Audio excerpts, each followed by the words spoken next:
Pedro, eu acho que a gente pode começar. Vamos lá? Tá legal, vamos lá. Então, boa noite a todos, eu sou o Pedro, sou residente do terceiro ano aqui do serviço, vou apresentar o caso clínico de hoje. Queria agradecer ao Dr. Sérgio e à doutora Cleide pelas discussões em relação ao caso, o Dr. Tiago e o Dr. Fernando que me ajudaram na documentação, e a doutora Letícia que cedeu o caso para mim. Então, o caso é de uma paciente uma mulher de 55 anos, de etnia parda, que teve uma baixa de acuidade visual de ambos os olhos, indolor, com início há cerca de 10 anos. Desde o início, é um quadro lentamente progressivo, desde o início bilateral, inicialmente com visão pior à noite, mas que evoluiu relativamente rapidamente, em 5 anos, para uma baixa de visão central, principalmente, e que está estável nos últimos 5 anos. De antecedentes pessoais, ela não tem nenhuma outra patologia, né, não usa nenhuma medicação, não faz nenhum tratamento neste momento. Antecedentes familiares, ela tem um irmão que tem uma idade próxima dela, com DMRI, essa é uma informação que ela que conta pra gente, uma irmã com mais ou menos 50 anos que tem uma uveíte, ela não soube referir exatamente o que é, e o pai que ficou cego com mais ou menos 60 anos e acabou falecendo com cerca de 80 anos. A paciente em si nunca fez nenhum tratamento oftalmológico, nunca fez laser, nunca fez injeção, nunca fez nenhuma cirurgia oftalmológica. E em relatório de todos os sistemas, nenhuma outra alteração, nenhuma outra queixa, nenhum outro sintoma. A exame oftalmológica tem uma qualidade visual de conta-dedos a 2 metros e conta-dedos a 1,5 m, uma refração objetiva de menos 1,25, menos meio e menos meio de cilíndricas no olho esquerdo, só que sem melhora de acuidade visual. Reflexo sem alterações, motricidade também, pressões interoculares dentro do limite da normalidade, e na câmara anterior, a biomicroscopia, um olho calmo, não tem reação, nunca não tem reação de câmara, nenhuma consulta, nenhum relato, não teve flare, um cristalino transparente e não tem nenhum relato e nem em nenhum momento células no vítreo. O aspecto do fundo de olho na retinografia é esse, com essas lesões arredondadas de polo posterior, meio amareladas, um aspecto de retina, uma cicatriz retiniana macular, mais importante com alteração pigmentar no olho esquerdo e uma atrofia bilateral. Esse é o padrão de autofluorescência, padrão de dificuldade de fixação, mas dá para perceber que é um aspecto simétrico dos dois olhos. E a retinografia de grande angular, mostrando que essas lesões não só ficam no polo posterior e nas arcadas, mas também na periferia, no olho direito e no olho esquerdo. E as alterações, e a angioflúor também em grande angular, demonstrando essas alterações, essa alteração de hipoautofluorescência compatível com as lesões retinianas da fundoscopia. Nos exames contrastados, ela tem uma anjo do ano passado, que não apresenta nenhum extravasamento vascular, nem olho direito, nem olho esquerdo nas fases iniciais, olho direito na fase intermediária e fase tardia, e olho esquerdo na fase intermediária e na fase tardia. Esses são os cortes de OCT da paciente, demonstrando uma alteração importante de retina externa, com atrofia de fotoreceptores em praticamente todos os cortes, um pouco de depósitos subretinianos, do olho direito e do olho esquerdo, um aspecto bastante semelhante, com atrofia importante de retina do polo posterior. E aqui eu separei o corte foveal, só para deixar em maior destaque e com essas alterações, desses depósitos subretinianos, esse hipersinal que acaba avançando para a coroide, uma membrana de Bru mais evidenciável e essas lesões de retina externa. Tem ainda o OCTA dessa paciente, o plexo superficial do olho direito, a princípio sem grandes alterações, o plexo profundo, que teve uma pequena alteração ali na parte de uma dificuldade na hora da segmentação, e a coro capilar, que apesar de ter essas dificuldades, dá para ver que é uma atrofia grande da coro capilar do olho direito, muito parecido no olho esquerdo, com plexo superficial também sem alterações, um plexo profundo sem alterações evidenciáveis, mas com essa dificuldade de segmentação, e a coro capilar também bastante comprometida nesse olho esquerdo. Então, frente a esse caso, uma mulher de 55 anos, uma qualidade visual baixa, né, uma qualidade visual progressiva, com todas as alterações na retinografia, no OCT, essa histórico familiar muito importante, que eu coloquei o heredograma para a gente lembrar que tem um irmão com diagnóstico de MRI, mais ou menos com a mesma idade, uma irmã com uma uveíte, SIC, e o pai que também ficou cego bastante cedo. Dos filhos, o filho mais velho, que tem 29 anos, também aparentemente tem alguma baixa de visão, a gente não conseguiu trazer ele para o ambulatório, e uma filha que não tem nenhuma alteração. E o rastreio infeccioso dessa paciente também todo negativo. Então, frente a esse quadro, acho que eu queria abrir para discutir as hipóteses diagnósticas. Então, com esses dados, quais são as hipóteses aqui? Quais são as chaves de diagnóstico diferencial? Quem queria começar a comentar?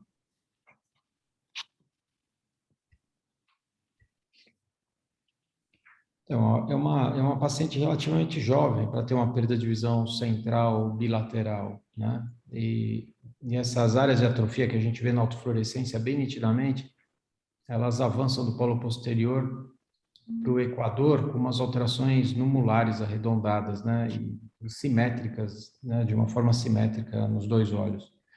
O interessante é que ela tem um histórico familiar, mas que é um histórico que não foi adequadamente examinado. A gente não conseguiu examinar. O pai perdeu visão com 60 anos.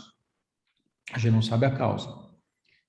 Tem um irmão que tem possivelmente um diagnóstico de degeneração macular também jovem, mas a gente não examinou também. Uma irmã com uma história de uveíte, também não examinada, e um filho, eventualmente, com alguma alteração que também a gente não examinou. Então, talvez a gente possa pensar numa doença com acometimento familiar. Mas isso é uma hipótese, a gente não examinou esses pacientes. Então, alguma ideia sobre o que está acontecendo? Por que essa paciente perdeu visão e qual o risco dos filhos terem esse envolvimento? Pimentel, boa noite. Oi, pode falar. É uma doença simétrica bilateral no paciente relativamente jovem, né, 55 anos, se não me engano, com uma perda visual muito grave, que lembraria uma distrofia, certo? Alguma alteração genética. Pelas atrofias bem em forma de moeda, eu cheguei a pensar em atrofia girata, mas atrofia girata geralmente é o contrário, você começa da periferia e vai em direção ao polo posterior, geralmente é ombro, que é ligado ao sexo. Outra possibilidade que eu pensei nessa, que é raríssimo, seria distrofia macular de Sorsby, que também dá uma alteração autossômica, se não me engano, autossômica dominante familiar, simétrico, e que levaria a um quadro pseudo-inflamatório, parecendo uma uveíte, como hemorragias na mácula, formando uma atrofia parecendo uma degeneração macular seca, mas também pode ter membrana.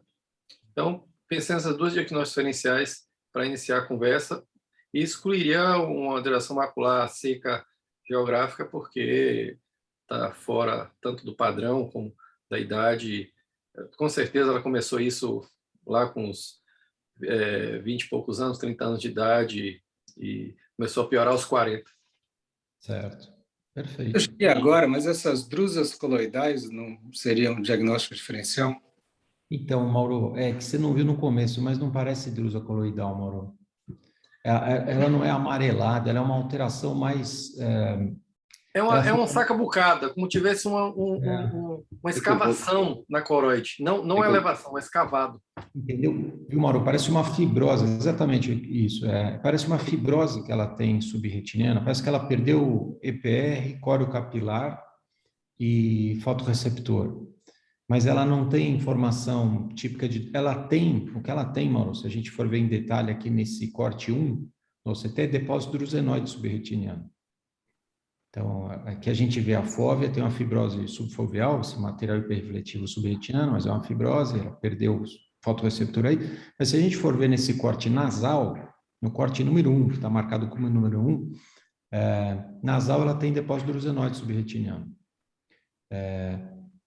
Mas a coroide não é fina para a gente ver um quadro de depósito drusenoide subretiniano isolado, né? De pseudodrusa reticular, né? Ela não é um quadro típico, mas ela tem lesões parecidas. Mas parece, Mauro, é que você não viu no começo, não parece drusa coloidal, não. Tá? Quer que eu volte aqui, professor? Oi, pode voltar. Mostra para o Mauro as retinografias.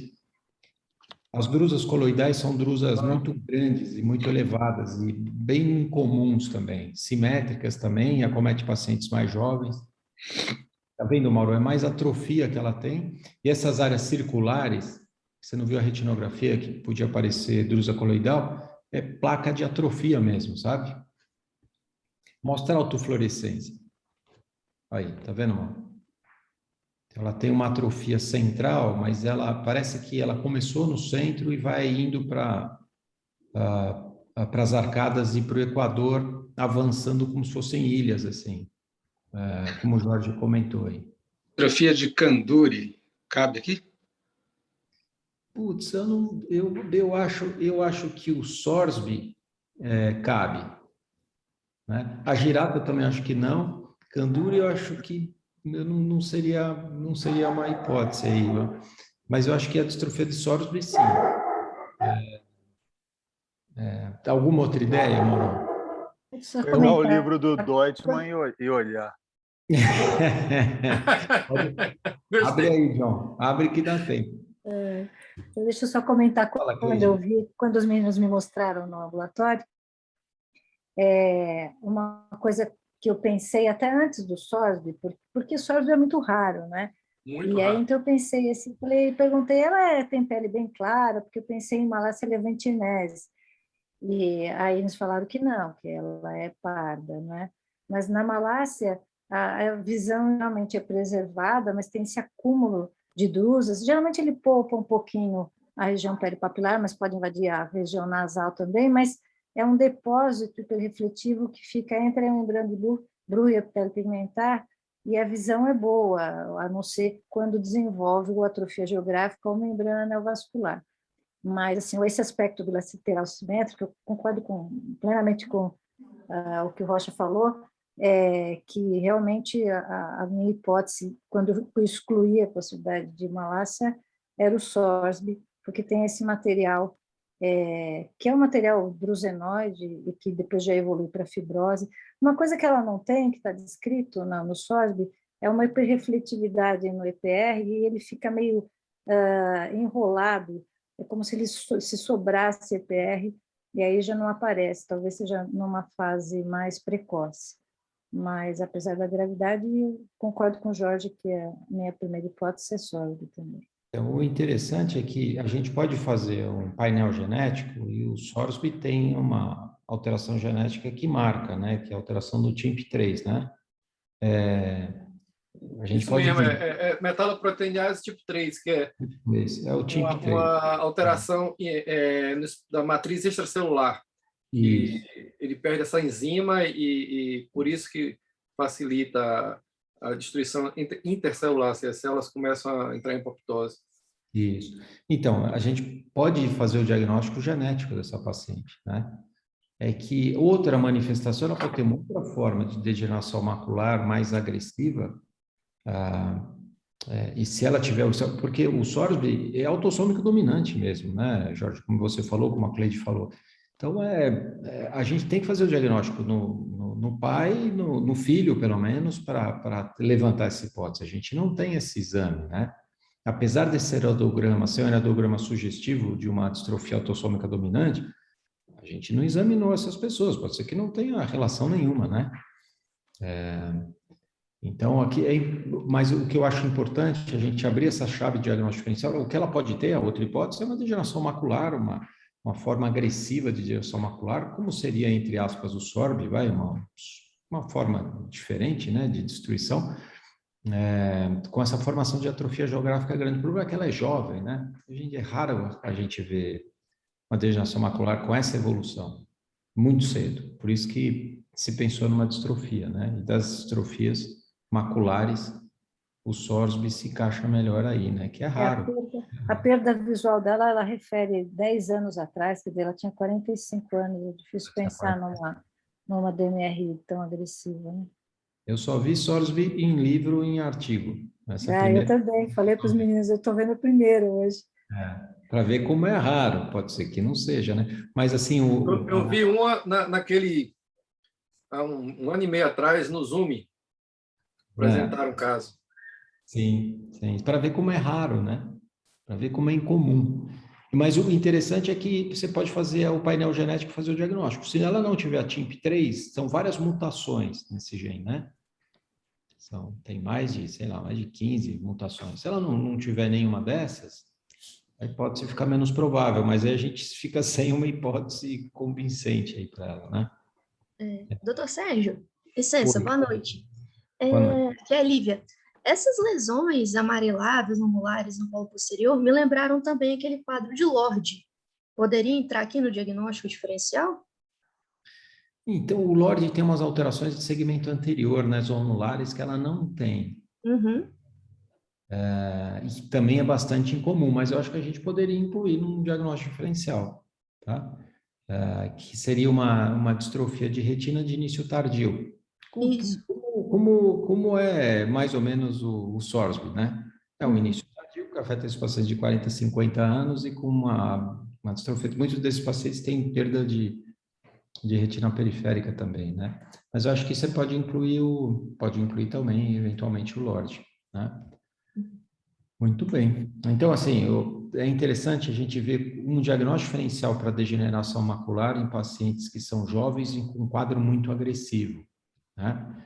E ela pode perder visão, não só por atrofia geográfica, mas por formação de membrana vascular, que parece ser o caso do olho esquerdo dela, né? E daí confunde com degeneração macular. Na verdade, é uma distrofia. E a importância de fazer esse diagnóstico diferencial é que ela pode transmitir isso para familiares, né? Não tem nenhum tratamento específico para frear a evolução disso, mas você pode monitorar um paciente para evitar a formação, tratar a neovascularização macular se ela aparecer, né? Algum comentário a mais de vocês? Cleide, Jorge, Mauro, John, Lívia? Eu acho que o recado que a gente tem que deixar para os mais jovens é o seguinte: quando você vê um paciente que tem uma condição bilateral e simétrica, é que você tem que ir para o lado das distrofias. Aí você chega para o paciente e fala: eu não sei o que você tem, eu vou estudar, eu vou nos livros dar uma olhada nisso. Então, é daí que você vai fazer. Quer dizer, isso aqui está rastreio infeccioso, muito raro. Situações bilaterais e simétricas ou são problemas tóxicos, então medicamentoso, ou são distrofias retinianas. E aí, eu não sei quem é que está apresentando, mas tem um rapaz aí que apresentou um caso clínico uma vez, e ele fez uma apresentação montando um algoritmo e saiu direitinho no diabo da doença. Eu acho legal esse tipo de coisa e fazer um algoritmo indo para distrofias. É aquilo que eu falei, o livro que eu consultava, eu falo para o paciente: ó, você tem uma distrofia e eu vou consultar o livro, que eu não sei qual delas é. Mas não tem muito que se possa fazer, a não ser, no caso aí, se desenvolver uma membrana, você vai usar um anti-VEGF, né? E agora nós temos o painel genético, que acaba ajudando também, então você consegue ir afunilando para chegar mais perto do diagnóstico real da doença, para você, então, dar o nome, né? Isso. Mas eu acho que SORSB seria... Mas você fala: você já viu SORSB? Não, vi no livro, mas daí. Aqui estamos vendo um do HC. Que é uma possibilidade, né, John? É possível. Agora eu não sei qual é que é o painel, o que acontece, que gene está envolvido. Aí tem que ver. Tem um Porque às gene. vezes você faz um painel genético e ele não cobre esse tipo de gene, então você fica na mesma, entendeu? Paga uma nota para fazer o painel e não chega ao diagnóstico, porque ele não está pegando esse defeito específico. Mas, John, o gene é um gene determinado. E a Eu gente... sei, o TIMP já se fala bastante dele. Mas não, nós estamos fazendo aqui ou tem que mandar para fora? Não, a gente pode fazer, John. A gente pode fazer. A gente pode Tem pedir. aquele negócio lá do Fernando Koch, lá, aquele laboratório? Essa é uma opção. A gente tem uma outra opção que eles fazem sem custo, né, Lívia e Pedro? É isso? É isso, professor. Quem faz? A Quero empresa, saber para mandar, hein? a empresa chama Invitae. Quem mandou, acho que mandaram até no nosso grupo de e-mails há um tempo atrás. A gente fez o cadastro, a gente está conseguindo mandar os casos, professor. Já mandaram esse? Mandei, professor, ainda não veio o resultado. Beleza. Vamos ver. Apresenta o caso de novo, já completinho para a gente. Então, John, tem alguns casos que a gente vai reapresentar no final do ano com a evolução deles. Eu acho que a gente vai pegar uma reunião só. Aí podia fazer isso, quer dizer, junta todos esses casos que vocês mandaram para painel, faz e apresenta todos eles no mesmo dia, resumindo, aquele caso que nós apresentamos assim, assado, e chegaram os painéis, e olha que legal, entendeu? Exatamente. A gente tem que examinar os familiares também, John. Tá faltando aí um. Tá faltando esse terceiro aqui, né? Porque tá faltando, na verdade, não, a gente não examinou nenhum deles. Não? Ela falou, só de boca. Ela conta a história, ela conta a história. E a Cleide que viu esse caso do ambulatório, ela que discutiu, e foi um caso interessante para a gente discutir aqui na reunião, mesmo sem ter fechado o diagnóstico, mas para sugerir esse diagnóstico, fazer uma revisão disso, né? Que é bastante incomum, né? Aí, se não der o teste genético, aí não ia ter graça, né, John? A gente nem apresenta. Ainda bem que se apresentou antes, né? Não, mas de repente mas antigamente, quando a gente chegava, basicamente na observação clínica, entendeu?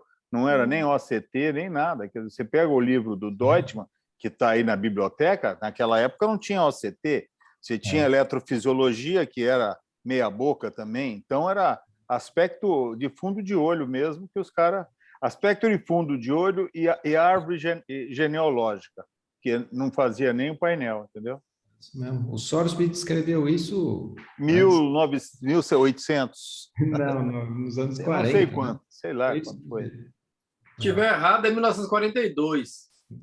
47, por aí, anos 40. Anos 40, alguma coisa anos 40. 40 é alguma coisa. Isso Jorge, você já tinha visto algum caso? Só vi na apresentação lá do Zoom, lá do pessoal do Canadá.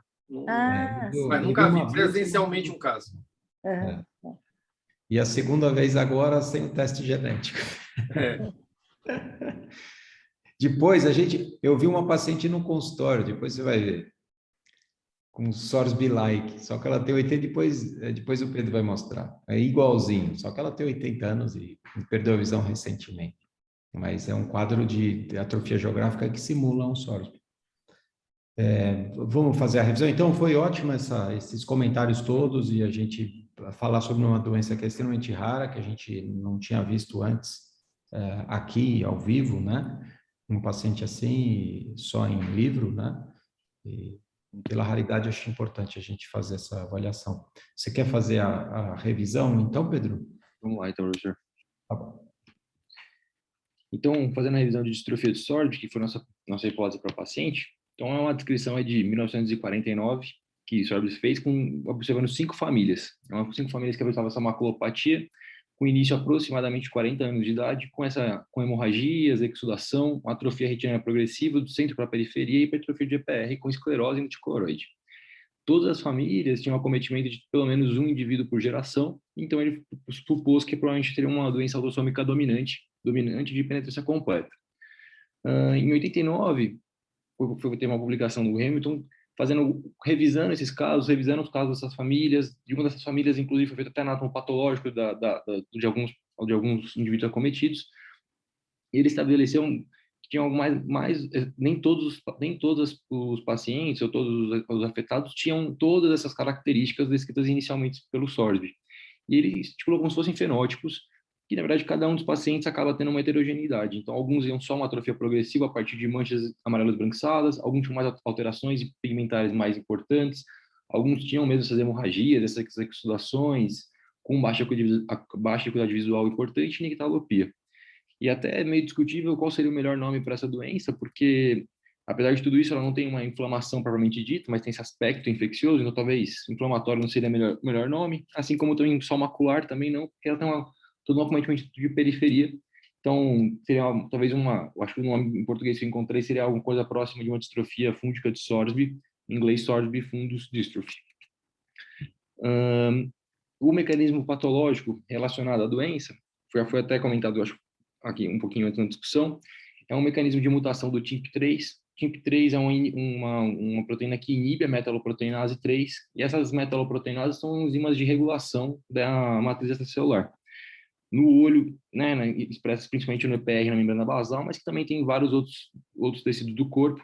Um exemplo é na parte pulmonar, que inclusive tem até descrições de doenças simultâneas envolvendo a parte ocular e parte pulmonar, que são atribuídas a alterações do gene TIMP3. Além da parte de só regulação de matriz celular, ele também tem algumas outras ações. Ele também tem uma inibição em cima da enzima conversora do TNF e do próprio VEGF, a ligação do VEGF com o seu receptor. Então, ele estaria envolvido em vários outros mecanismos, mas não só na remodelação, mas também provavelmente morfogênese e angiogênese dos tecidos.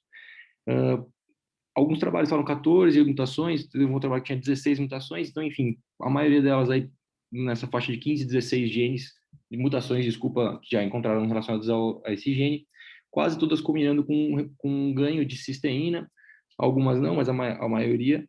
E esse ganho de cisteína, principalmente nesse terminal, nesse domínio C, é importante na fisiopatologia da doença, porque o que foi visto é que essa proteína TIMP ela vai aos poucos acumulando e formando esses depósitos drusenoides-like, né? Não se tem certeza se há um ganho de função, de perda de função, não há expressão aumentada, né, de TIMP3, mas aparentemente não existe uma degradação tão eficiente dessa molécula. Então, essa acaba tendo uma alteração por acúmulo do TIMP3 nos tecidos, e que depois, com os exames com imunistoquímica, inclusive já foram evidenciados em exames, em testes com modelos de células que foram retiradas, elas foram feitas um knockdown do gene, então in vitro, mas não em imunistoquímica de pacientes de pós-morte. Mas, de qualquer forma, existe essa menor degradação, esses acúmulos, o ganho da cisteína faz com que essa proteína consiga fazer uma dimerização e uma polimerização, formando esses depósitos que vão ficando ao nível subretinianos.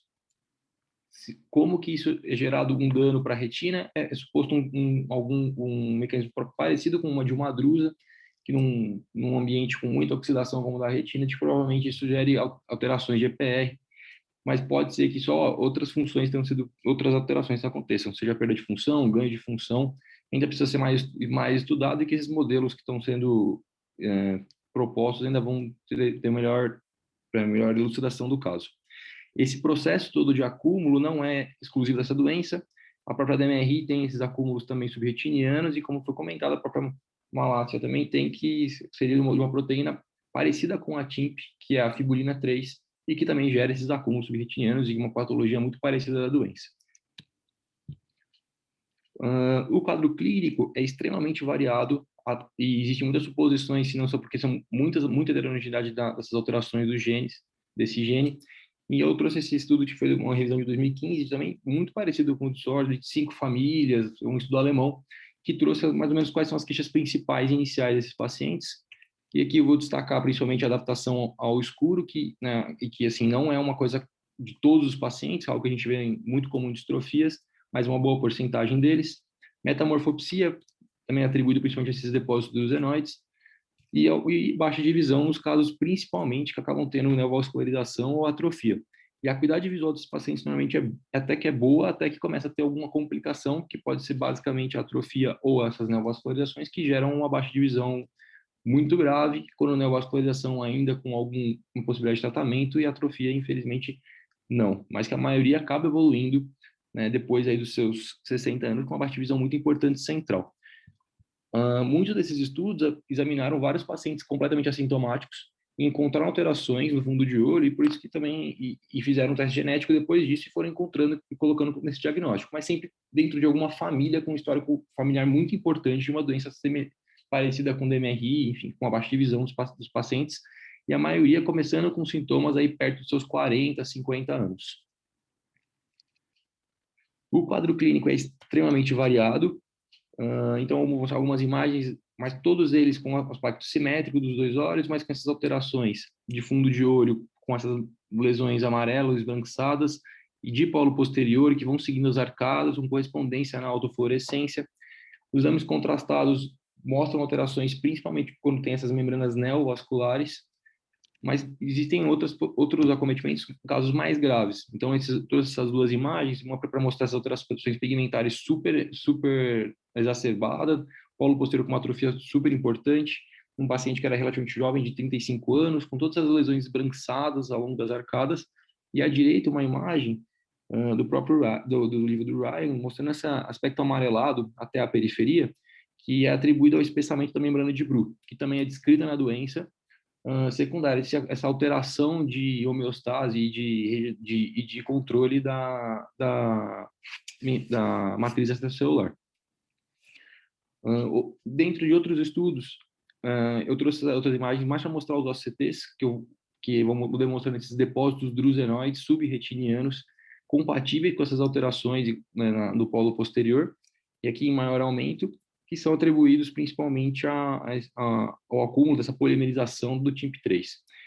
Ainda é descrita a atrofia de coroide, e principalmente da coro capilar, que nesses OCTs acabou tendo sempre um hipersinal pela perda dos fotorreceptores aí da retina externa.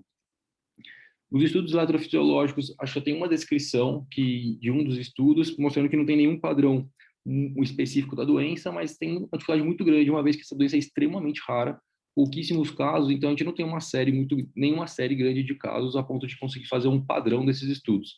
Alguns pacientes apresentam eletroretinograma alterado, 1 ou 2 pacientes, pelo que eu lembro daquele estudo do Hamilton de 1989, tinham um eletrooculograma alterado, mas pacientes já com quadros extremamente avançados da doença. E eu trouxe essa imagem de um estudo do próprio Spade, que era o único que eu encontrei que tinha um OCTA, que também discutia essa atrofia de coroide, da coro capilar, que também está dentro do aspecto da doença. De tratamento e prognóstico, infelizmente o tratamento não é um tratamento pouco efetivo, no sentido de que a maioria dos pacientes evolui com baixa de visão, principalmente central e relativamente cedo, antes dos 60, 65 anos, e que quando há neovascularização secundária, é possível fazer o tratamento com anti-VEGF. O esquema de tratamento seria algo parecido com o DMRI, com pró-renata ou com tratar estender, e que mesmo tratando essas membranas neovasculares que podem aparecer, acaba acontecendo a baixa de visão por atrofia retiniana, com perda funcional desses pacientes. Lá atrás, pensava até no tratamento com vitamina A também, fizeram alguns estudos com doses de 50 mil unidades dia, mas que acabaram tinham até descritos efeitos positivos, mas que depois foram refeitos, até com 15 mil unidades dia, e viram que, na verdade, não fez muita diferença. Então, esse tratamento foi abandonado e, realmente, hoje só se trata as complicações de neovascularização secundárias com o tratamento com anti-VEGF. Como o professor Sérgio comentou, esse foi o caso que ele mostrou até para mim na quarta-feira, ontem, do próprio consultório dele, com uma mulher de 85 anos, que tem uma baixa dificuldade visual central progressiva, com menos tempo, 3 anos, sem história familiar, mas que o que foi muito interessante foi que, apesar dessa retinografia com uma alteração central, uma atrofia da retina, mas com uma autofluor que lembra muito o caso que a gente estava vendo. Então, até foi legal que a gente abriu a discussão exatamente sobre isso, né? Sobre como o diferencial desses casos sempre levar em consideração a parte familiar, a parte de ser bilateral, que só ser bilateral e simétrico muitas vezes pode enganar a gente. Um caso que nem esse, que autofluor muito parecida, mas sem outra história familiar, que a gente até, o Dr. Jorge comentou que podia ser um Sorsby-like, mas que foi uma coincidência aí. Então, como take home, o que eu acho que vale importante lembrar é que é uma doença extremamente rara, uma prevalência aí de 1 para 220 mil, com herança autossômica dominante, que assim tem que ser pensada em casos de acometimento familiar importante. E uma DMRI de início muito precoce, então no nosso caso 45 anos, a maioria dos pacientes aí na quarta, quinta década de vida, e um caso muito rápido, com baixa de acuidade visual muito grande e rapidamente progressivo. É uma distrofia relação da TIMP, que forma esses depósitos dos enoides e que vai da mácula até a periferia, o que dá para diferenciar bastante de algumas outras distrofias. Por fim, a gente trata mais das neovascularizações com anti-VEGF, mas que infelizmente a maioria dos pacientes acaba evoluindo com baixa de acuidade visual central irreversível aí por atrofia retiniana. Acho que era isso, professor. Excelente, Pedro. Excelente revisão, parabéns. A gente vai trazer o resultado do painel genético que já foi colhido e daí a gente representa esse caso e outros com os resultados dele, vai ser bem interessante. Parabéns, viu, Pedro? E Cleide, parabéns por você ter sugerido o caso aí para a reunião, quando você viu ele no ambulatório. Tá bem interessante mesmo, tá? Obrigado, professor. Legal. E agora a gente vai ver a imagem da semana. a Elisa, que é a preceptora, vai apresentar. Então, é um desafio diagnóstico que a gente montou de um jeito aí para ficar interessante para vocês, né, Elisa? Boa noite, professor. Sou Elisa, sou preceptora, fellow da retina cirúrgica e vou apresentar a imagem da semana. Vocês estão conseguindo ver direitinho? Tá, dá para ver. Então, o primeiro caso é uma mulher de 35 anos com queixa de baixa visão do olho esquerdo há 2 meses, acuidade visual com correção de 0,5. Então, o aspecto fundoscópico do olho esquerdo é esse apresentado na retinografia da esquerda. A paciente apresentava múltiplas lesões, amarelo pálido, difusos no polo posterior. A anjo é essa imagem da central e a endocianina verde é a imagem da direita. Diante desses achados, né, e também o OCT apresentado aqui, eu queria abrir para a hipótese diagnóstica. Então, o caso é bem curto, e depois a gente vai apresentar um outro como diagnóstico diferencial daqui, e daí a gente vai comparar os dois. Aqui, quais são as hipóteses diagnósticas? Elas são lesões amareladas no polo posterior, a seta está apresentando na anjo um extravasamento no disco, não parece ser neovascularização, mas parece ser só extravasamento. O asterisco está apresentando um extravasamento com formação de edema macular. A seta está apresentando, ou a seta vertical, apresenta uma área pequena de vasculite localizada. A autofluorescência mostra vários pontos circulares hipoautofluorescentes no polo posterior e um pouquinho nas arcadas. E o OCT mostra, numa daquelas lesões amareladas, né, com que na autofluorescência parece uma lesão hipoalto, essa alteração na coroide, que está entre as setas.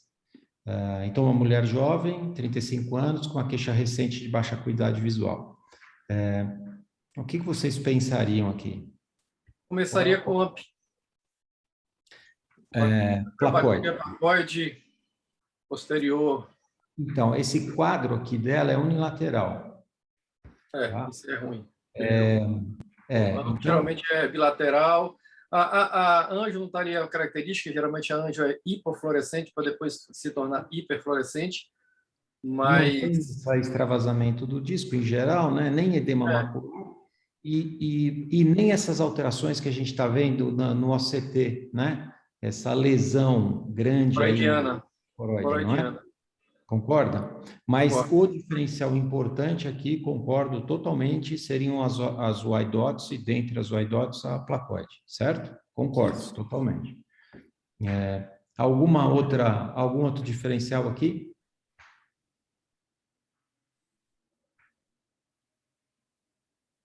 Então, olha, ela tinha lesões amareladas elevadas na coroide, no polo posterior, mas múltiplas, tá? Então, guarda essa imagem aqui, e depois a gente volta nela, a gente vai mostrar, né, Elisa, um segundo caso, tá? Que a gente vai discutir em comparação com esse. Eu mostro o segundo. Esse segundo caso é um homem de 40 anos com queixa de baixa visão do olho direito há 4 meses, acuidade visual de 0,1. O paciente apresentava uma lesão grande, perivascular, amarelada, elevada, associada com, né, aqui a gente vai conseguir ver também o líquido subretiniano melhor no OCT, e na endocianina a gente consegue ver essa lesão hipocianescente, né, única. E aqui no corte do OCT a gente vê que essa lesão é grande, elevada, tem disrupção da retina externa, tem um pouco de líquido subretiniano e tem uma hiperreflectividade na retina externa. Então, aqui é um outro diagnóstico de uma outra lesão amarelada no polo posterior, só que essa é bem maior que aquela anterior, ela é única, né? Ela está associada com uma alteração na retina externa, então tem uma inflamação nela associada, tá? Ela bloqueia a endocianina como a outra, só que ela é única, você vê que não tem outras lesões, como no caso daquela mulher do primeiro caso, né? E no OCT você vê que é uma lesão muito grande que comprime a corocapilar e está associada com uma inflamação na retina externa, até na retina, toda a estrutura da retina é muito grande, né? Enquanto que na primeira, essa alteração na coroide, ela era focal e não envolvia a coroide inteira. E nesse caso aqui, nessa lesão amarelada, ela envolve praticamente a coroide inteira e toca lá em cima o EPR e induz uma inflamação na retina neurosensorial. A pergunta nossa aqui é o que tem... como você pode diferenciar essas duas lesões? Qual que é o diagnóstico diferencial entre elas e o que elas sugerem para vocês? Essa, Então, não sei se eu estou vendo errado, tem uns pontinhos que pode ser célula in vitro. tem. Isso está inflamado, isso. Eu pensaria em tuberculose. Ótimo. Retinite por Ótimo. tuberculose, porque o tamanho da lesão, células, pegando coroide e retina, certo? O fluido. E a outra... Então, peraí. Vamos só descrever essa aqui primeiro. Então, isso é um tuberculoma de coroide. Esse paciente tem um tuberculoma de coroide, tem reação inflamatória na retina associada, no vítreo associada, é uma lesão única, uma lesão que parece perto dos vasos, bloqueia a fluorescência na endocianina, quer dizer, é uma lesão com exudação, você vê a quantidade que tem líquido subretiniano. Então, isso é um tuberculoma, tá? Concordo totalmente, Jorge. Agora, mostra outra lesão. Volta lá. Vê se você consegue voltar. Isso. Tá? Então, aqui são múltiplas lesões, amareladas também. Mas não tem inflamação praticamente na retina aqui, né? Mas tem uma flebite associada lá, e tem um extravasamento do disco. E tem o disco tá quente ali, fazendo uma neuritezinha nasal. Não parece que essas tem lesões... múltiplos granulomas, né? Isso. Coroide. Concordo. Agora eu estou vendo diferente. Então, o que causam múltiplos granulomas na coroide? Tem esse aspecto inflamatório mais difuso, menos intenso. Então, olha, múltiplas lesões, como se fossem granulomas mesmo na coroide. Né? Sarcoidose? Oi? Sarcoidose. Tá? Sarcoidose. Então, eu estava pensando que o diagnóstico diferencial é tuberculose. Que dá parecido, mas não é. Sarcoidose. Isso, exatamente. Então, essa é uma avaliação multimodal no caso 1 de uma paciente com sarcoidose. E no caso 2, você pode avançar, Elisa. No caso 2, com tuberculose, essa avaliação. E daí, tá? E daí a Elisa vai continuar aqui, se vocês quiserem fazer algum comentário depois, mas tudo bem, vocês fecharam o diagnóstico dos dois, mas é interessante fazer essa comparação nessa avaliação multimodal, que sem exames laboratoriais sugerem muito o diagnóstico, muito.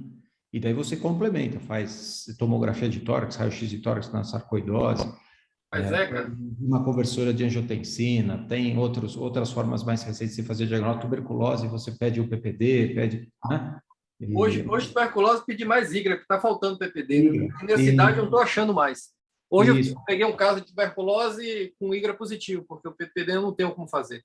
Isso, perfeito. Mas essa avaliação multimodal sugere muito a lesão. É isso que a gente quis mostrar. 2 tipos diferentes de granulomas de coroide, com envolvimento maior ou menor da retina, sugerindo um diagnóstico inflamatório ou infeccioso aqui, tá? Então, é isso aí. Parabéns pelos diagnósticos. Elisa vai complementar aqui. Elisa, fica à vontade. O nosso objetivo com essa imagem da semana, né, era comparar os achados do granuloma de coroide nesses 2 principais diagnósticos diferenciais, a tuberculose e a sarcoidose. Então, como a gente sabe, né, as doenças granulopatosas em geral, elas podem cursar com granulomas oculares e nem sempre esse diagnóstico diferencial é tão simples de ser feito, né? Às vezes a manifestação ocular ela é isolada no quadro do paciente, a biópsia, o anatomopatológico não é possível de se obter. Então, esse artigo traz características nos exames da avaliação multimodal que podem nos guiar, né, trazer pistas diagnósticas para fazer o adequado diagnóstico e o tratamento correto do paciente. Então, aqui, começando pela fundoscopia, tem alguns achados que vão nos apontar para uma direção ou para outra. No caso da tuberculose, o tuberculoma, o granuloma pela tuberculose, ele tem um amarelo mais intenso. A lesão, ela é mais fácil de distinguir da retina saudável do que no caso da sarcoidose. Além disso, no caso de tuberculoma, também essa lesão pode estar associada à hemorragia, à exudação e também à vascularização. Já no caso da sarcoidose, o paciente apresenta com múltiplas lesões e normalmente essas lesões têm um amarelo mais opaco, mais difícil de distinguir da retina saudável. As lesões podem ser ovais, difusas, distribuídas no polo posterior, e é mais comum que tenha reação de câmara anterior e células no vítreo, no caso da sarcoidose, do que na tuberculose. É claro que as duas entidades, né, causam uveíte e podem causar inflamação ocular. No ACT, o tuberculoma, ele também tem uma maior predisposição a causar líquido subretiniano, uma inflamação mais intensa na retina externa, com essa disrupção da retina externa, como a gente pode observar aqui na imagem, no quadradinho que a imagem cita. A retina externa fica mais hiperreflectiva, mais inflamada, e tem maior associação também com uma membrana tipo 3. Na sarcoidose, a retina externa ela está normalmente mais próxima do normal, com menos alteração. E esse granuloma ele tende a acometer parcialmente a coroide. Então, ele não causa um acometimento completo da coroide, como no caso da tuberculose. É importante salientar, né, que o granuloma, em geral, é uma lesão hiporreflectiva e ela é homogênea, que a gente observa no estroma da coroide. Já em relação ao angiofluor, o granuloma, ele normalmente se apresenta como uma hipoprecoce e como uma hipertardia. E no caso da tuberculose, tem maior predisposição a causar um extravasamento grande, ele pode ter pequenas áreas de bloqueio pela hemorragia, que essa lesão pode estar associada, e também apresenta bastante tortuosidade vascular associada à lesão. Já na sarcoidose, é mais comum observar um extravasamento do disco, um edema macular cistoide e uma vasculite mais periférica, com múltiplas áreas de leakage, já que essas lesões elas são múltiplas e distribuídas no polo posterior. Em relação à endocianina verde, a gente consegue ver aqui que as lesões causadas por tuberculose, elas tendem a ser únicas ou, no máximo, duas, enquanto que a sarcoidose causa lesões menores e mais difusas. Quanto maior o número de lesões, maior a predisposição daqui, maior a chance disso ser tratado de sarcoidose e de não de tuberculose. Na endocianina verde, tanto o granuloma da tuberculose quanto da sarcoidose, ele vai apresentar uma hipoprecoce, com uma iso ou uma hipotardia. E o artigo que traz essa diferenciação também coloca que uma área de lesão maior que 6,5 milímetros quadrados também é bastante sugestiva de lesão por tuberculose. Então, além da avaliação multimodal, né? Todos os pacientes que têm granuloma de coroide, eles têm que ser submetidos a uma avaliação sistêmica, né? Porque o diagnóstico ele vai incluir essa parte. Então, o paciente tem que ser submetido ao PPD, ao IGRA, tem que ser feito raio-x de tórax, idealmente uma tomografia de tórax. Hoje em dia, solicitado também o ECA, né, que é a enzima conversora de angiotensina, apesar de ser um pouco controverso, porque a sensibilidade e especificidade desse exame não é tão boa, então hoje eles orientam a solicitação do receptor de interleucina 2 para o diagnóstico da sarcoidose. Então, essa diferenciação sistêmica ela é muito importante, mas nem sempre esses exames vão vir corretamente positivos ou corretamente negativos. Então, você tem o diagnóstico diferencial difícil de fazer da parte sistêmica. E esses pacientes, então, também têm que ser investigados caso, né, o diagnóstico não feche para tuberculose, sarcoidose, é preciso levantar outras hipóteses diagnósticas, como foi citado aqui na discussão, outras white dot síndromes que podem causar esse aspecto parecido na coroide, e também metástases de neoplasias sistêmicas ou melanoma melanótico, que também pode cursar com uma lesão na coroide.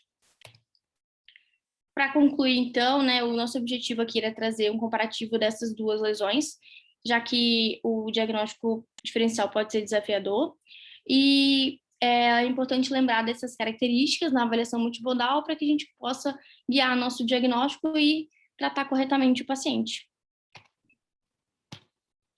Perfeito, Elisa. É isso. Deu? Fechou? Ótimo. Pronto. Parabéns, Elisa. É isso aí. Então, a ideia nossa era trazer essa avaliação multimodal e comparar esses dois tipos de lesão da coroide, que são bastante prevalentes, a gente vê bastante, é importante a gente ter na cabeça essa avaliação multimodal, além dos exames complementares sistêmicos, né, para fazer o diagnóstico, tá? Então, muito bem.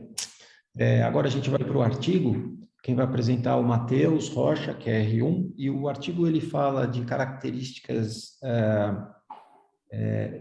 tomográficas que a gente vê na alta-miopia, de acordo com uma classificação que é a classificação ATN, que é o que a gente usa. A de atrofia, T de tração, N de neovascularização. Isso foi descrito, essa classificação em 2019, por um grupo multicêntrico, e essa classificação foi revista nesse artigo, que é um artigo chinês de um centro de um centro universitário enorme na China, para ver qual a validade clínica dessa classificação. Isso já tinha sido feito antes pelo mesmo grupo que descreveu essa classificação em 2019, no ano passado, mas a gente não apresentou esses 2 artigos, então achei interessante a gente apresentar esse terceiro artigo, que a gente pode retomar esse tema, tá? Então, Matheus, está tudo na tela aqui, pode apresentar, tá?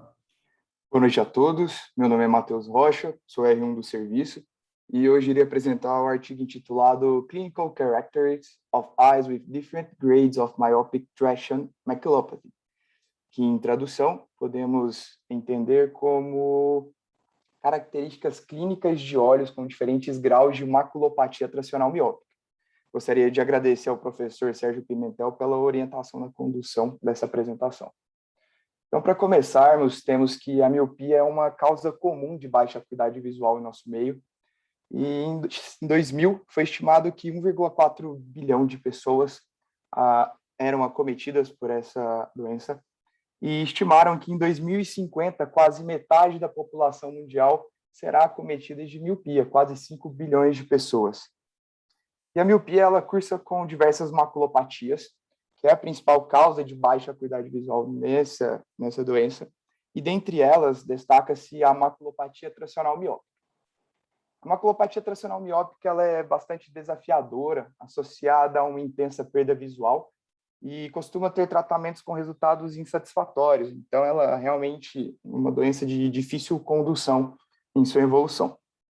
E, recentemente, foi lançado um novo sistema de classificação para essa maculopatia, que é o sistema ATN. O que significa ATN? Atrofia, tração e neovascularização. Esse sistema é dividido em 6 níveis de T0 a T5, em que T0 é quando não há presença de esquise macular. Em T1 temos foveosquise interna ou externa, aqui também representada. Em T2, foveosquise interna associada à externa, diferente de T1, que é uma ou outra. Em T3, quando já temos um descolamento foveal associado. Em T4, quando há a presença de um buraco macular de espessura total. E em T5, quando temos esse buraco macular de espessura total, mas também associado a um descolamento retiniano. Então, esse estudo foi conduzido em Zhongshan Ophthalm Center, na China, em que eles fizeram um estudo retrospectivo de uma série de casos de pacientes com 18 anos ou mais de idade, no período de janeiro de 2014 a dezembro de 2019. Nesse estudo foram incluídos pacientes com equivalente esférico de ao menos -6 dioptrias, com comprimento axial ocular maior ou igual a 26,5 milímetros. E excluídos desse estudo, pacientes com história de doenças oculares existentes ou prévias, história cirúrgica de buccal escleral ou cirurgia intraocular prévia, e um OCT obtido de baixa qualidade para a classificação dessa doença. Na avaliação de cada variável, foram usados diversos instrumentos assim expostos para avaliar equivalente esférico, melhor acuidade visual, retinografia colorida, comprimento axial do olho e o OCT. Então, por que fazer tudo isso? Para tentar comparar as diferentes características de olhos míopes com os diferentes graus na classificação ATN para a maculopatia tracional miópica.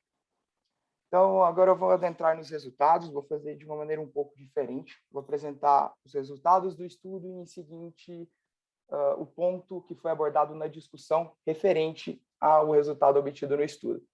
Então, foram trabalhados 1.334 olhos de 991 pacientes.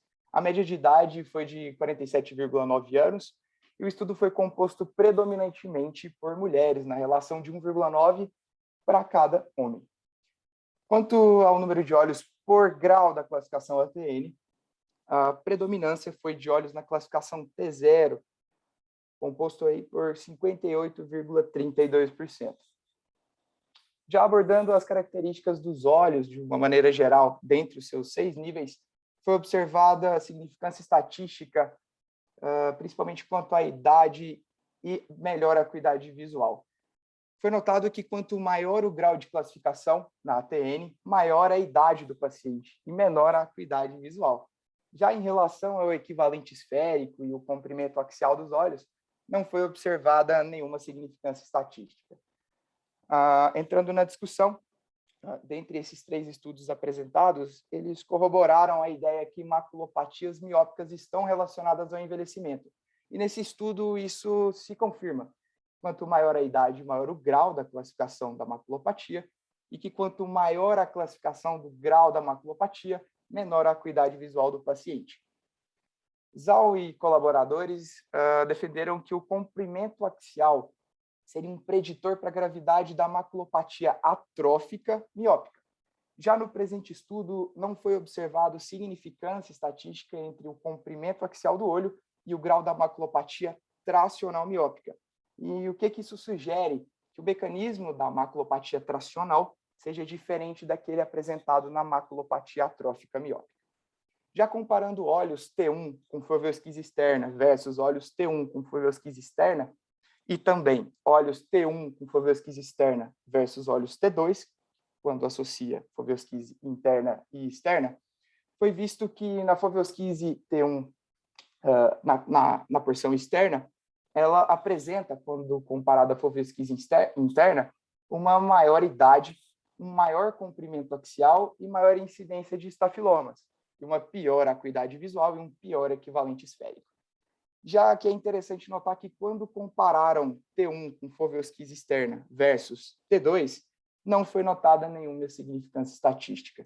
E isso é importante porque, dado que há grandes diferenças entre olhos T1 com foveosquise interna e olhos T1 com foveosquise externa, e que não houve diferença entre olhos com foveosquise externa e olhos T2, talvez fosse interessante agrupar os olhos que são T1 com foveosquise externa ao grupo dos olhos T2, quando tem presença de foveosquise interna e foveosquise externa.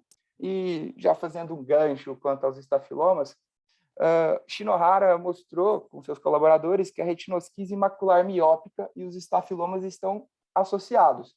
E nesse estudo isso se mostrou verdadeiro. Cerca de 62,91% dos olhos de classificação T1 a T5, ou seja, já com retinosquise, apresentaram estafiloma. E apenas 40,62% de olhos sem foveosquise apresentaram esse estafiloma. Já abordando aqui a parte dos buracos maculares de espessura total com e sem esquise macular, foi observada a significância estatística quanto ao equivalente esférico, ao comprimento axial dos olhos e à presença de estafilomas. E o que foi visto? Que os olhos com buraco macular de espessura total e esquise macular apresentaram um pior equivalente esférico, um comprimento axial maior e uma maior incidência de estafilomas. E quanto à idade, a acuidade visual e a taxa de mácula dome shape, não foi verificada diferença. Em estudos prévios, quanto ao tratamento desses buracos, foi visto que os buracos com esquise macular apresentavam piores resultados no tratamento, com pior acuidade visual e uma menor reestruturação anatômica dessa retina. Apenas 12,5% deles fecharam após a primeira cirurgia, enquanto os buracos sem esquise macular conseguiram ser fechados em quase 70% dos casos. No estudo presente, foi observado, em relação a esses buracos de espessura total, comparando-se aqueles sem esquise macular versus aqueles com esquise macular, diferenças estatísticas quanto ao equivalente esférico, ao comprimento axial e à incidência de estafilomas. E isso leva a pensar que pode haver uma diferença quanto à patogênese dessas alterações. E o autor sugere separar a classificação do buraco macular de espessura total em aqueles com e sem esquise macular. Avaliando agora a progressão dessa maculopatia tracional, dos 1.334 olhos, 345 foram seguidos. desses 345, 30 deles progrediram na classificação, e a classificação principal de baseline para essa progressão, isso é aquela em que começou a progredir, partiu do grau T2. E o principal padrão de progressão foi do grau T2 para o grau T3. E puxando um pouco a classificação anterior, proposta por Shimada e colaboradores, eles classificavam a maculopatia tracional miópica quanto à extensão e à localização dessa retinosquise. Já a classificação mais recente, a classificação ATN, ela envolve não apenas a retinosquise, mas também avalia a progressão da doença, ao abordar descolamentos foveais e buracos maculares. Então, essa classificação ATN parece ser um pouco mais interessante para avaliar a progressão dessa maculopatia tracional miópica. Ao final, o autor traz algumas limitações do estudo, como o fato que os pacientes foram selecionados de uma clínica já voltada para altos míopes, que inúmeros pacientes do grau T3 a T5 dessa maculopatia foram abordados cirurgicamente e que se trata de um estudo retrospectivo com suas limitações inerentes.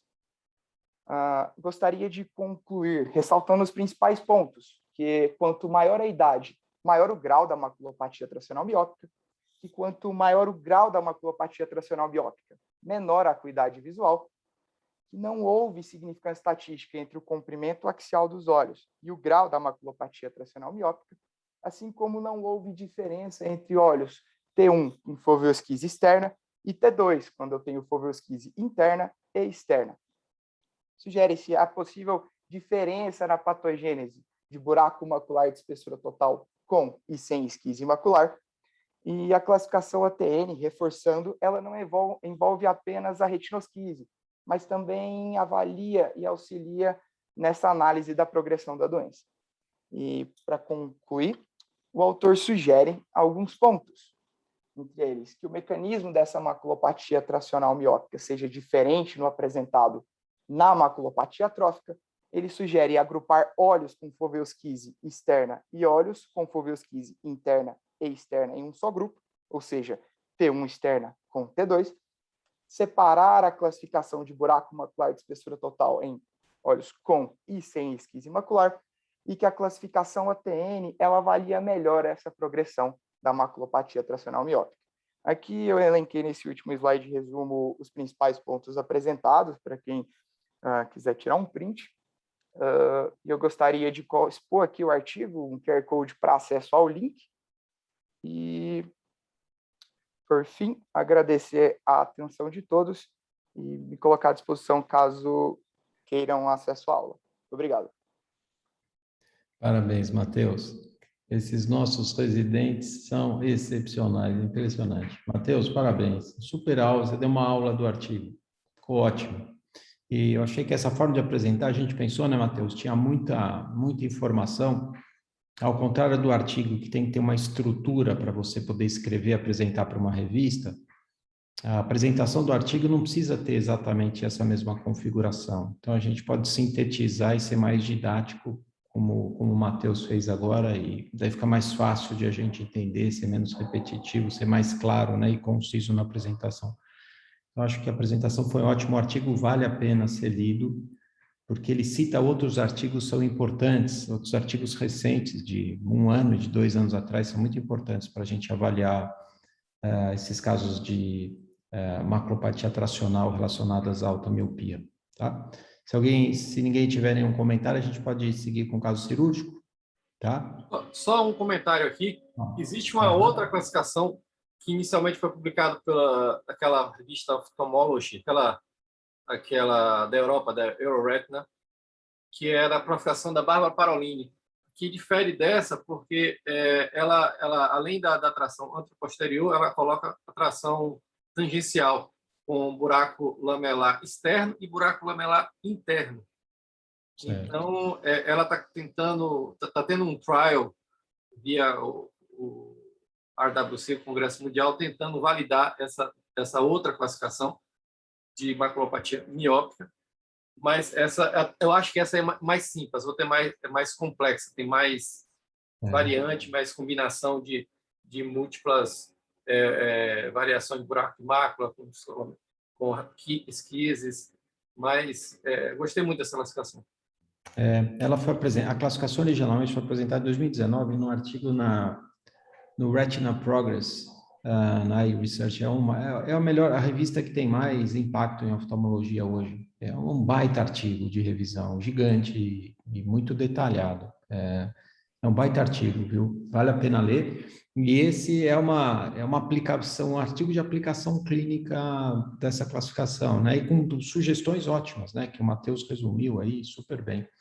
Mas ótima dica, então, dessa outra classificação europeia, né?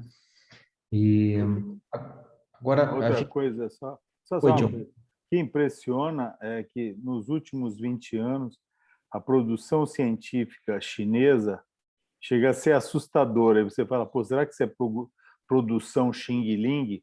Mas, na realidade, todas essas revistas são revistas de alto impacto e tem peer reviewers bem exigentes, né? Pelo menos no Red, no oftalmologia, tem peer reviewers.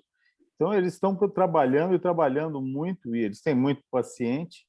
Realmente, sim, a gente tem que tirar o chapéu para eles.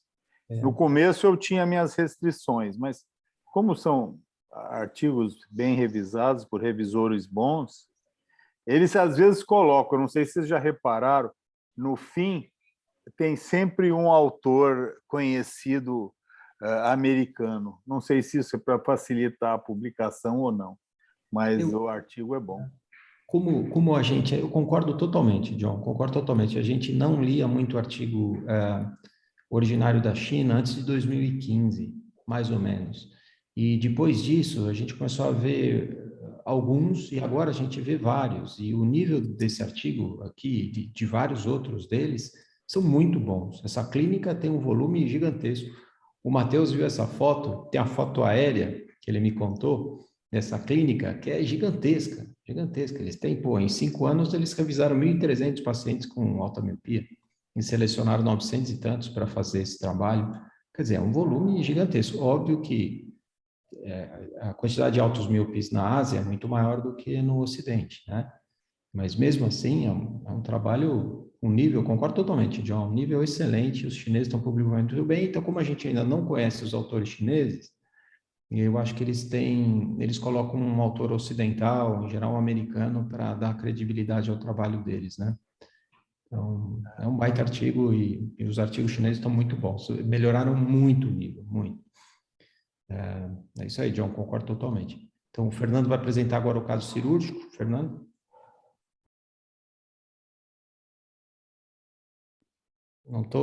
Teu áudio, acho que não está ligado, Fernando. Não dá para ouvir, Sumita.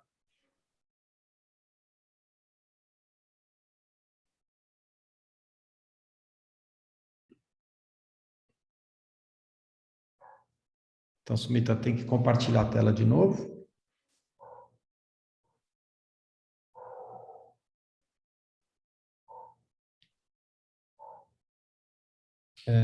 Você não consegue abrir o áudio. Tem que colocar como co-apresentador aí. Tá, já está como anfitrião. Você já pode abrir teu microfone. Então. Pronto, deu certo. Ótimo. Boa noite, então, pessoal. Eu sou o Fernando Sumita, sou preceptor e fellow da retina cirúrgica. Vou apresentar o caso cirúrgico de hoje. Queria agradecer a Mariana Missal e o Pedro Rissoli pela condução do caso, a doutora Maria Tereza e o doutor Sérgio também pela condução e conduta do caso. Então, trata-se de uma mulher de 39 anos, procurou o nosso serviço há mais ou menos um mês atrás com uma queixa de baixa de visão no olho esquerdo, já de um mês de evolução. Não tinha nenhum antecedente familiar ou oftalmológico digno de nota, com essa acuidade visual de contadedos a 1 metro no olho esquerdo, sem nenhuma outra alteração na biomicroscopia que chamasse a atenção. Nesse momento que a gente tem um mapeamento de retina no desenho, né, ainda, e o que a gente tem aqui são 2 bolsões inferiores, com a retina inteira descolada, poupando somente essa região superior, onde tinha uma hipertrofia de EPR, e aqui, entre 5 e 6 horas, observava-se uma ruptura periférica, em que, então, a gente, nesse caso, optou por fazer uma retroflexão escleral posicionando o buccal inferior e passando um pouquinho aqui do músculo reto lateral. Tinha um pouquinho de HV também na mácula. A cirurgia foi feita e no terceiro pós-operatório o aspecto que a gente tinha do fundo de olho era esse. Então, a gente nota aquela ruptura previamente desenhada, aqui entre 5 e 6 horas, enquanto que ali por volta de 8 e 9 horas, apareceram duas rupturas que até então a gente não tinha identificado. Duas rupturas em ferradura grandes, mas que acabaram ficando protegidas, ficaram assentadas no buccal. Esse já era o terceiro pós-operatório e, como vocês podem observar, tem bastante líquido subretiniano ainda residual. E o fato é que essa ruptura aqui entre 5 e 6 horas, ela está com uma pequena boca de peixe, ela não está completamente assentada no buccal, apesar de parecer na imagem. Então, nesse momento, eu queria abrir para discussão sobre qual seria a melhor conduta nesse momento. Sumita, deixa eu perguntar para o John antes. John, saindo das cirurgias, tem que sair com a retina, com introflexão, com a retina colada, certo? Seria bom, bom, mas não obrigatoriamente. E aqui se tiver bem posicionado o buccal e tiver um residual que na drenagem não saiu tudo, eu não. Esse caso, por exemplo, está muito bem. Que importa a parte periférica da ruptura está bem bloqueada. Eu acho que isso aí é residual e vai reabsorver. É só terceiro PO. Mas, John, poderia dar um diamoxinho e aguardar uma semana. Mas, John, não tem uma comunicação dessa ruptura? O vítreo deve estar ali com efeito. Tem uma comunicação dessa ruptura com todo esse bolso. O bolsão é grande, John. Mas eu acho que essa rupturinha aqui às 5 horas, essa bolinhazinha, você está falando que está fazendo uma boca de peixe, é muito pequena. Eu, sinceramente, olha mais uns dias, que eu acho. Eu daria Diamox, tá? Repouso, com a cabeça alta, tá? A pessoa fica com a cabeça alta, 2, 3 travesseiros, e repouso, e eu acho que Diamox, que é o que eu dou, eu acho que reabsorve. Mas se não reabsorver, aí o que você poderia fazer sei lá, pôr o buccal mais alto aí, que está recente. A gente tinha gelatina antigamente, aí era só localizar o local, você enfia a gelatina debaixo do implante, que esse aí deve ser um 277 ou 276, e aí aumenta bastante esse local aí. Tá? E, basicamente, seria essa a minha conduta. Tá, então, primeiro, observação. Segundo, reintervenção com ressutura do buccal, talvez pegar uma pega maior para introfletir mais e cobrir essa ruptura melhor, certo? Ou outro, colocar um outro elemento posterior ao buccal, certo? Seria uma outra... outra opção, John, você fazer uma pneumática decúbito lateral para bloquear essa ruptura, e o outro é intervir com uma vitrectomia e laser, endolaser e gás aí, certo? Mas como eu disse para você, eu aguardaria uns dias, eu observaria primeiro, tá? Não seria tão agressivo, porque eu estou gostando desse buccal aí, estou achando ele grande. Tá. Alguma outra hipótese? Alguém quer comentar? Às vezes dá para fazer um pouquinho de laser. Se você está na dúvida se tem um pouquinho de espaço, se a retina tiver, enfim, mesmo que tenha um pouco de espaço, onde talvez pudesse passar um pouco de laser, se a retina estiver próximo o suficiente, você faz um pouco de laser e acaba colando. Mas o laser você não consegue bloquear essa ruptura que está em comunicação com esse líquido, certo, Mauro?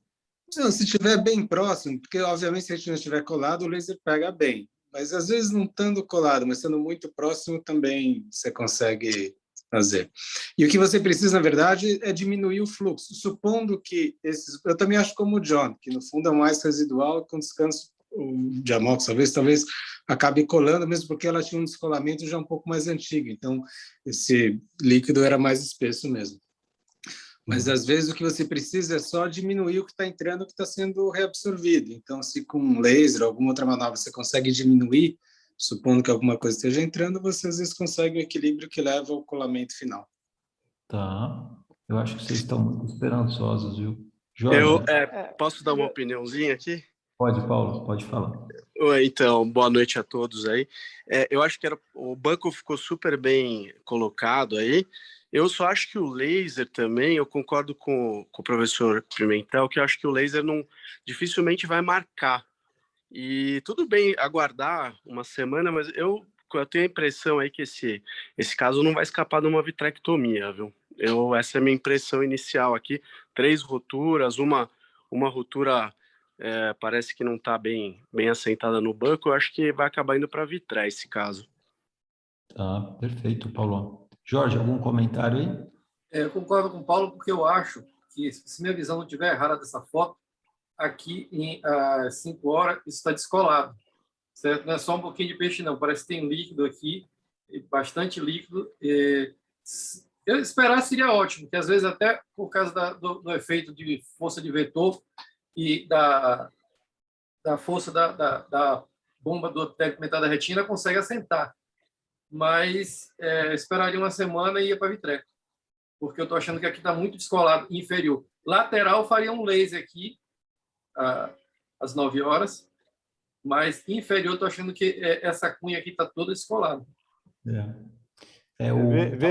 Veja uma coisa, laser não cola a retina, tá? Não. Você tá querendo, então, laser é só para fazer marca, você acha que a sua crio não foi boa, tá? Então, aqui daria para fazer laser nessas 2 roturas grandes, que eu acho que não foram tratadas com crio durante a cirurgia, não sei, porque pela descrição ele falou que se viu isso depois. Eu não sei se eles fizeram crio nessa área aqui, dessas 2 roturas grandes. Mas eu também não me preocuparia com isso, com essas aí. E aqui embaixo, talvez você só consiga fazer laser parcial, ou seja, anterior, mas também não cheira nem fede. Eu acho que uma semaninha depois... Olha, essa paciente era 39 anos, conta dedos, tá? Então, eu não teria essa urgência. Pode observar, para o aprendizado, Sumita, para o aprendizado, às vezes a gente vê... Eu já peguei casos assim, quando eu estava na residência, o doutor Sérgio falou, não, você faz oclusão bilateral e repouso, porque os pacientes ficavam internados. E você observava de um dia para o outro. Tá? Você observava o paciente de um dia para o outro, que era um castigo danado para ele, né? Fazer oclusão bilateral, ficar na cama com a cabeça alta, e aí, se secasse, aí falava, não, agora aproveita e faz o laser. Isso era uma maneira de fazer. Mas eu acho que esse cola, cara. Vamos ver. Vamos ver. Então, vamos continuar. Eu acho, John, talvez a imagem não deu uma impressão de como estava esse caso. Não sei se foi um caso que eu vi, Sumita, que você mostrou. Estava muito elevado aqui embaixo, viu, John? Tinha muito líquido embaixo. Eu acho que o problema aqui talvez tenha sido na drenagem, sobrou muito líquido e a retina não assentou. Apesar do buccal ser elevado, a quantidade de líquido residual inferior era muito grande. Então, não conseguiu bloquear essa rottura.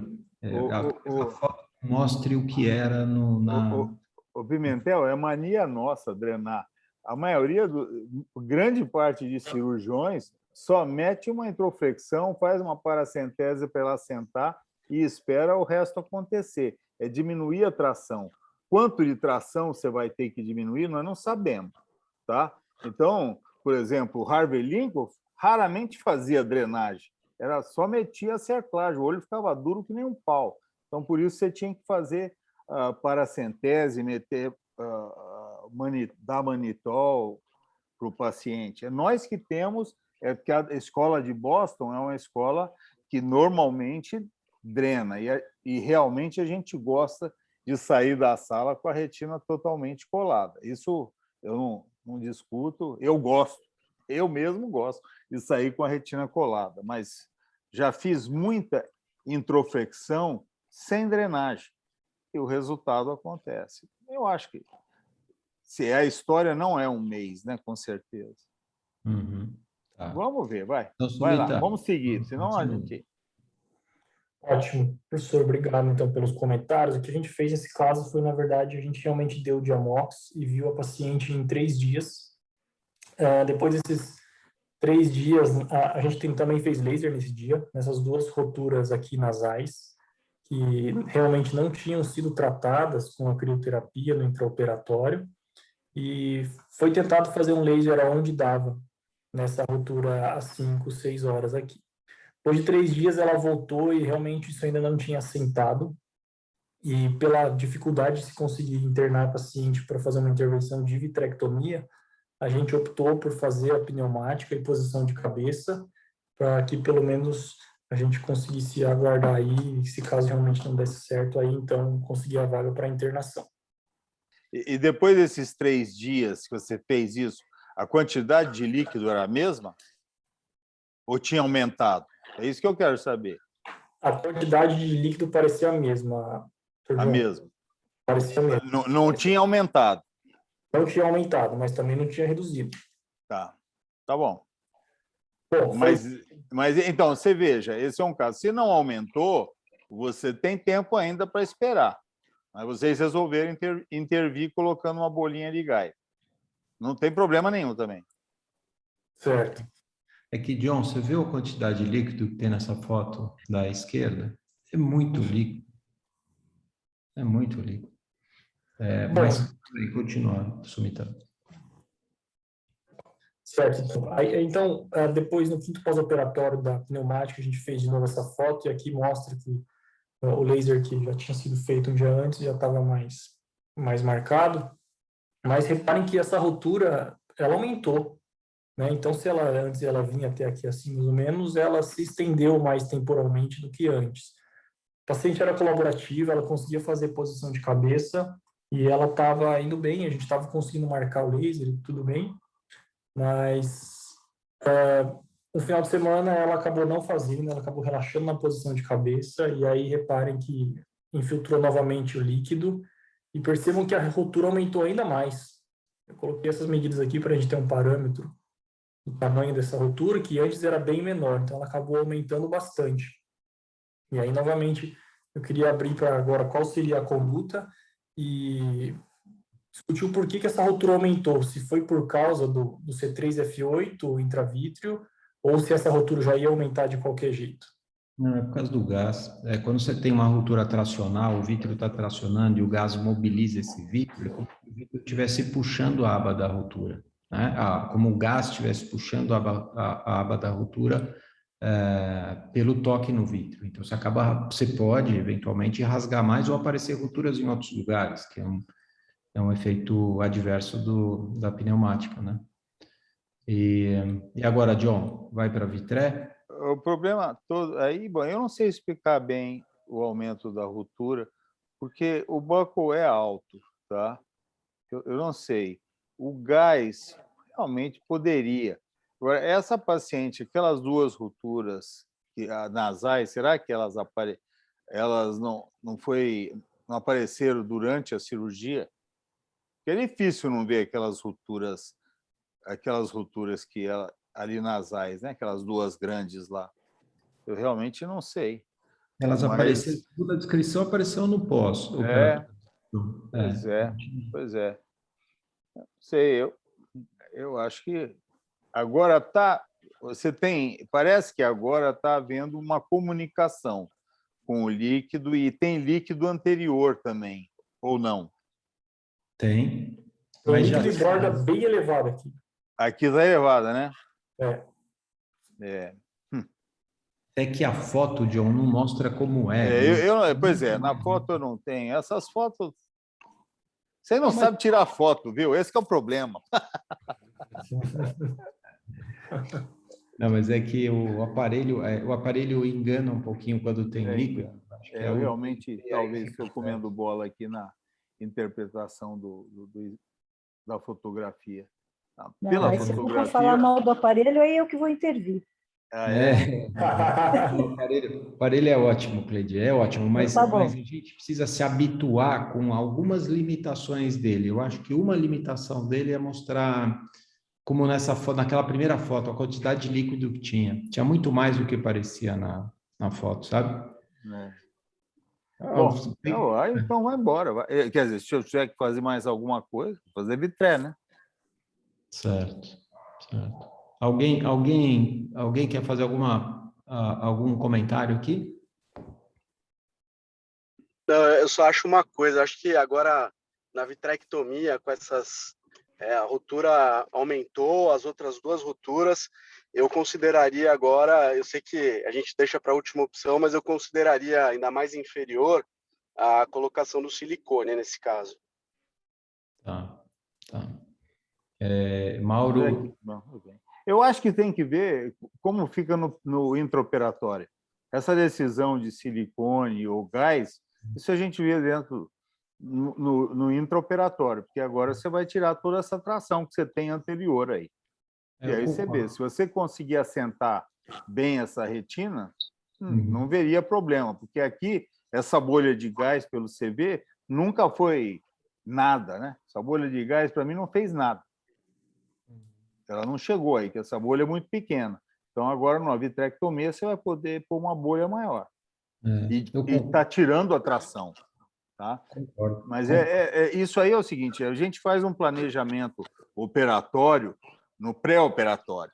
Não obrigatoriamente a gente mantém aquilo. Tudo é intraoperatório que você vai fazer suas decisões. Aí é que está a experiência de um cirurgião. Jorge e Mauro, algum comentário? Tem um pouco de receio, porque, enfim, olhando a imagem, no fundo, eu não acho que seja muito claro por que está recidivando. A gente não vê tanta atração, PVR. Enfim, a impressão era, no fundo, que o buccal era bastante elevado e que cobria, que dava cobertura para todas as roturas.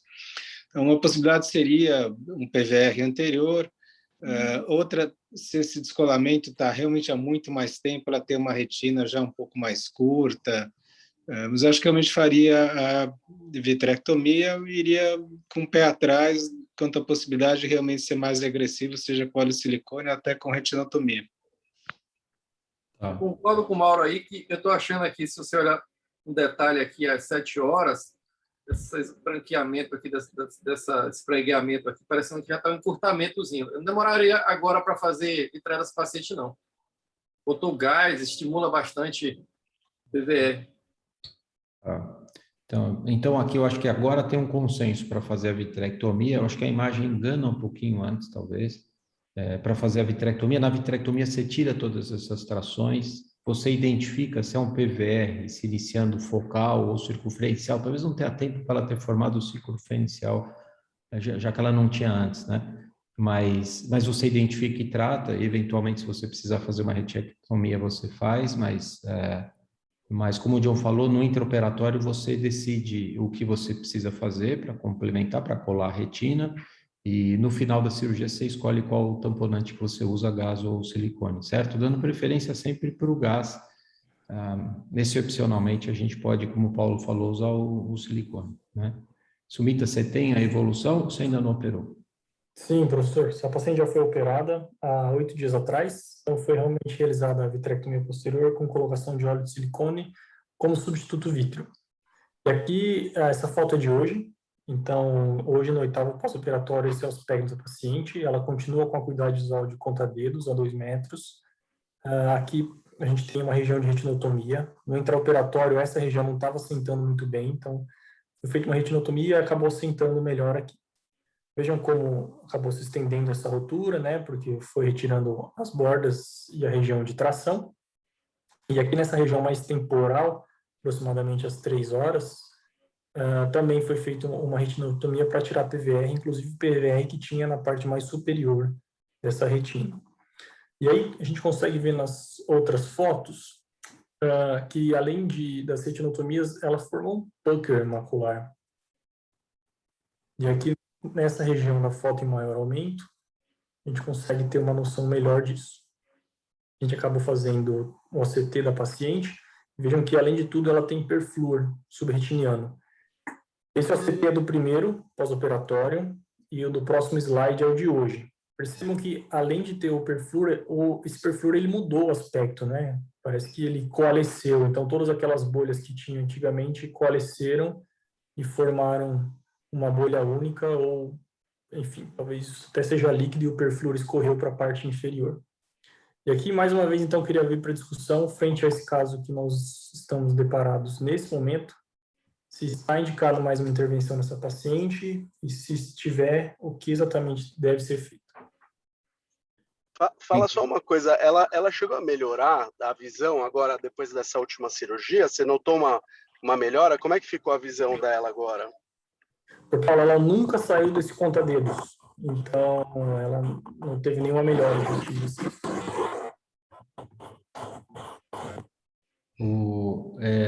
Eu não acho que isso seja só perflu, não. Eu acho que essa imagem grande aí é líquido subretiniano, hein? Talvez ela ainda tenha uma atração pelo PVR e tenha infiltrado o líquido ao redor dessa área. Eu acho que ela tem uma gotícula pequena de PVR, e PVR em geral, o aspecto é diferente, né? Ela tem aquela imagem hiperrefletiva embaixo, aqui você não... Mas ficou poliforme, tá mais achatado. O perflu ele forma mais uma bolha, como ele tem alta tensão, ele fica mais circular para cima, uma cúpula bem redondinha. Aqui você vai ver que ele está fazendo, como você está dizendo, o teto é plano, certo? Isso é líquido misturado com...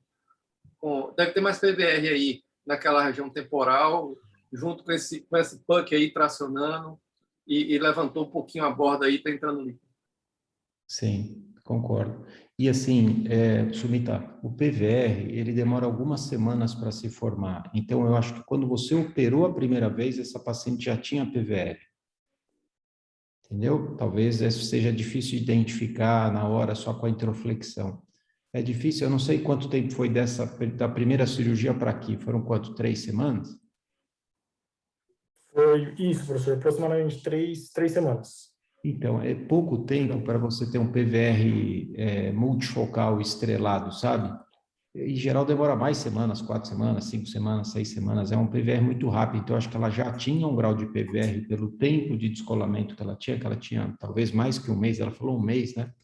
Logo na primeira cirurgia, talvez o PVR, como falaram, acho que como o Jorge falou, o Mauro falou, o John falou, era uma das causas de manutenção desse líquido do descolamento, sabe? Eu acho que o tratamento está certo, você disseca o PVR, você faz as retinectomias, disseca o PVR, se você não conseguir dissecar completamente, às vezes é bem difícil, você faz a retinectomia no lugar, né? Você fez retinectomia circular, quando era um PVR focal aqui, e o pucker macular, você tem que remover o pucker, mas eu não acho que você vai dar prognóstico para essa paciente fazendo isso agora. Eu acho que essa retina tem que assentar primeiro, e quando você for retirar o óleo de silicone, se essa retina se mantiver colada, se você não tiver recidiva de PVR que tracione de novo e redescola a retina, se essa área de líquido subretinano que a gente está vendo no nosso CD não aumentar, não for para a mácula, eu aguardaria, deixaria o laser ficar firme, fazer o efeito, e quando eu retirasse o óleo de silicone, eu removeria o pucker, tá? Aí tira ali...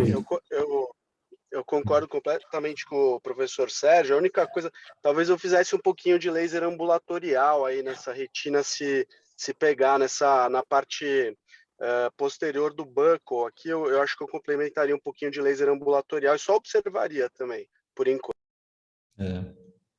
Alguém faria diferente aqui? Eu acho que o corte, esse OCT, você vê que é um corte horizontal, então ele está pegando no máximo até aqui essa arcada temporal inferior. Eu acho que é líquido isso só. Não tem, para mim, não estou vendo perfluoro aí. Você vê que tem uma coisa estranha, deve ser por causa dessa membrana epirretiniana. Veja essa arcada temporal inferior, como é que ela está tão esquisita, né? Tortuosa. Mas aqui embaixo, está tudo legal aqui embaixo.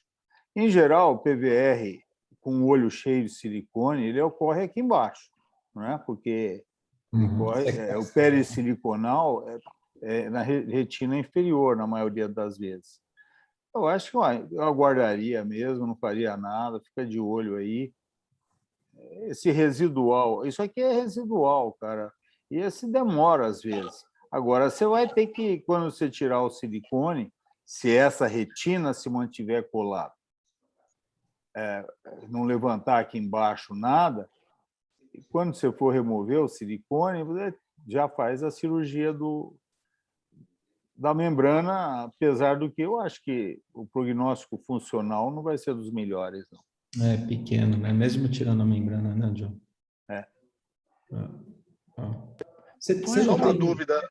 Oi. O professor Sérgio, o professor John também, aquele primeiro OCT, se você puder voltar, Sumita, aí dessa cirurgia, aí você pode voltar, o primeiro? Mais uma.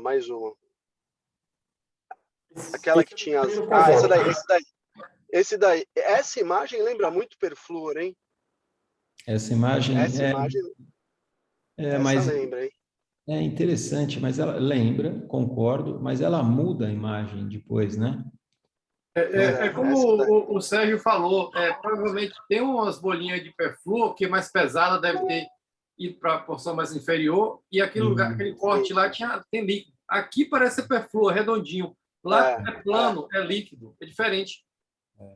E aqui, olha, aqui ao lado, você vê na imagem de fundo de olho, você vê as gotas de perfluor, você vê a refletividade do perfluor, certo? Aí coloca na próxima, Sumita, vê se a gente vê isso.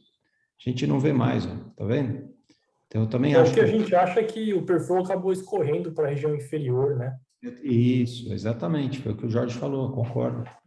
Concordo, ele escorreu, ele saiu, então isso é líquido residual, não tem mais perfluor. Aí como tinha no começo, concordo com o que o Paulo falou, tinha no começo, concordo com o Jorge falou, escorreu para baixo, saiu dessa posição, e agora isso é líquido que o John tinha falado também. Então aí você observa. Vocês não vê, não dá para ver na lâmpada de fenda o perfluor? João, aqui, ó, dá para ver aqui nessa imagem. Sabe, eu acho que, sabe, o diagnóstico perfluoro subretiniano não é o ACT, é rever. Tá? Então, hoje você pode... não dá para ver. Então, eu não estou... Se não dá para ver, o ACT também não vê. Mas se não dá para ver, tem que... A quantidade é pequena, entendeu? É isso que eu quero dizer. E outra coisa, a pergunta é, por que o ACT foi para debaixo da retina? Em geral, acontece isso quando ainda tem tração na retina. Aí você fala, não, na hora de injetar fez um monte de microbolha, houve turbilhonamento e isso leva. Então, na hora de injetar perfluoro, vocês desligam a infusão. Vocês fazem isso? A gente não costuma fazer, doutor João. Então, toda vez que você for injetar perfluoro, você fecha a infusão. E tem que... Eu não sei, se você usa valvulado, primeiro você dá uma baixada na pressão que está dentro do olho, entendeu? Você dá uma sangrada. E aí só injeta o perfluoro. Ele vai manter... E aí sim. Porque senão vai turbilhonar, você vai ter que fazer pressão, você corre o risco. E a infusão, às vezes, vai fazendo o turbilhão lá e deslocando gotículas de perfluoro para um lugar onde está, entendeu? Então, lembra disso. Injetar perfluoro, ou você usa aquela cânula do Obor, que a gente não tem, ou tem nos hospitais aí, ou você faz uma sangrada e tira a irrigação. Você põe a pressão em zero. Isso aí. Em zero, injeta, mas se você tiver o sistema valvulado, você tem que tirar a tua infusão. E daí você injeta sem fazer muita pressão. Senão você não consegue, o nervo óptico fica pálido. Ótimo. Mas, assim, então, agora observar, acho que tem uma concordância. O prognóstico visual desse paciente, infelizmente, é muito ruim, depende do que seja feito. A retina é possível que continue colada com óleo de silicone dentro do olho, é possível que ela refaça a PVR e que você tenha que reintervir, mas como o John falou, como foi comentado, com prognóstico visual ruim, independente do que você faça.